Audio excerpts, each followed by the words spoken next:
देखिए हर खबर यहीं पर, सब्सक्राइब कीजिए TV9 भारतवर्ष। बात चीन के नए नवेले दोस्त नेपाल की। एक तरफ चीन अपनी चालबाजी से बाज नहीं आ रहा है और नेपाल उसकी दोस्ती में भारत से अपने पारंपरिक रिश्तों की बलि देने को तैयार हो गया है। लेकिन हिंदुस्तान ने हर मोर्चे पर मजबूत बंदोबस्त किया है। चीन से अलग तरीके से निपटा जा रहा है, तो वहीं नेपाल की सीमा पर सुरक्षा बलों की मुस्तैदी बढ़ गई है। अब फिक्र सदियों के संबंधों की है जिसे नेपाल ने खतरे में डाला है।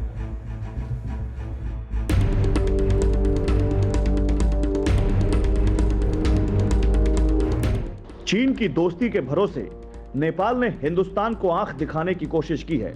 लिपुलेख, काला पानी और लिम्पियाधुरा को अपने नक्शे में शामिल करके हिंदुस्तान के खिलाफ सिर उठाने की कोशिश की है। लिपुलेख में बैनर लहराकर टीन शेड हटाने की चेतावनी भी दी है। लेकिन यह हिंदुस्तान है जहां के वीर जवान देश की अखंडता को कायम रखने के लिए अपने प्राणों की आहुति भी दे देते हैं।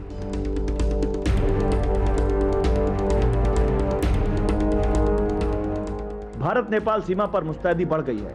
हालांकि कोई भारी हलचल नहीं है, लेकिन हिंदुस्तान भावनाओं में बहकर कोई रिस्क नहीं लेगा। इसलिए सीमा पर सुरक्षा की तैयारियों का जायजा लेने सेना के शीर्ष अधिकारी भी पहुंचे। आईटीबीपी, एसएसबी के आईजी और डीआईजी के साथ सेना के कर्नल रैंक के अधिकारियों ने लिपुलेख, काला पानी और नाभी डांग का जायजा लिया। ये अधिकारी कुछ दिनों तक जवानों के साथ ही रह सकते हैं। सीमा पर भारत की तैयारी देखिए। भारत नेपाल सीमा पर एसएसबी के जवान तैनात हो गए हैं। लिपुलेख में आईटीबीपी और आर्मी के जवान तैनात किए गए हैं। हर सरहद पर सुरक्षा बल 24 घंटे पेट्रोलिंग कर रहे हैं। फिर भी हमारे यहाँ जो है एसएसबी और आईटीबीपी और जो है आर्मी के द्वारा जो है बराबर वाच किया जा रहा है। संख्या भी बढ़ाई गई है सीमाओं पर। तो सीमाओं पर जो है टेंशन जरूर है, लेकिन अभी स्थिति जो है नियंत्रण में है। सैन्य बल तैनात है, हर हरकत पर पैनी नजर है। लेकिन वास्तविक हालात क्या है, ये देखने TV9 भारतवर्ष के संवाददाता उमेश पाठक धारचूला के ग्राउंड जीरो का जायजा लेने पहुंचे। ये वही सीमा है जिस पर सदियों से बिना पहरे के रोटी बेटी का संबंध हुआ है। इसी रास्ते से नेपाल में आए भूकंप के दौरान मदद पहुंची थी, लेकिन आज यही सीमा विवाद में घिरी हुई है। सिंदूरी संधि जो हुई उसमें धारा 5 के मुताबिक ये जो नदी बह रही है, काली नदी, और इससे जुड़ी हुई जो सीमा है, इसी को भारत और नेपाल की सीमा माना गया। यही काली नदी भारत और नेपाल की सीमा है जो अब तक अविवादित थी। लेकिन नेपाल ने 1816 की संधि तोड़ दी, वो भी सिर्फ चीन से दोस्ती के लिए। और चीन ने नेपाल के कंधे पर बंदूक रखकर कैसे चलाई, इसे समझिए नेपाल की आपत्ति से। अब ये भी जानना जरूरी है कि नेपाल को आखिर भारत को लेकर के आपत्ति क्या है। आपत्ति है घटियाबढ़ से लेकर के लिपुलेख दर्रा के बीच में बन रही 80 किलोमीटर की सड़क है। हैरान करने वाली बात यह है कि नेपाल को जिस सड़क से आपत्ति है वो कैलाश मानसरोवर की यात्रा के लिए बनाई गई है, ताकि उत्तराखंड से लिपुलेख के जरिए यात्रा की दूरी कम हो जाए।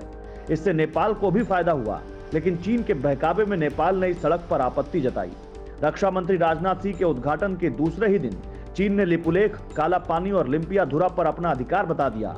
100 साल से भी पुरानी संधि भूल गया। नेपाल जो आपत्ति या जो एतराज दिखा रहा है, उसके पीछे की वजह क्या है, इसके पीछे चीन की क्या साजिश है, ये बताने के लिए हम ग्राउंड जीरो पर मौजूद हैं। आप देख सकते हैं काली नदी है, जिस हिस्से में हम खड़े हैं ये भारत का हिस्सा है, और इस नदी के उस पार का जो हिस्सा है वो नेपाल है। लेकिन अब इसी सीमा के दोनों तरफ तनाव है। उन लोगों के बीच जिनकी भाषा एक जैसी है, जिनका रहन सहन एक जैसा है, जिनका खान पान एक जैसा है।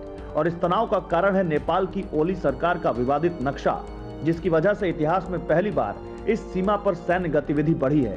रोटी बेटी के सांस्कृतिक संबंधों पर खतरा मंडराया है। TV9 network 6 languages, Hindi, English, Telugu, Kannada, Marathi and Gujarati. 56 crore impressions.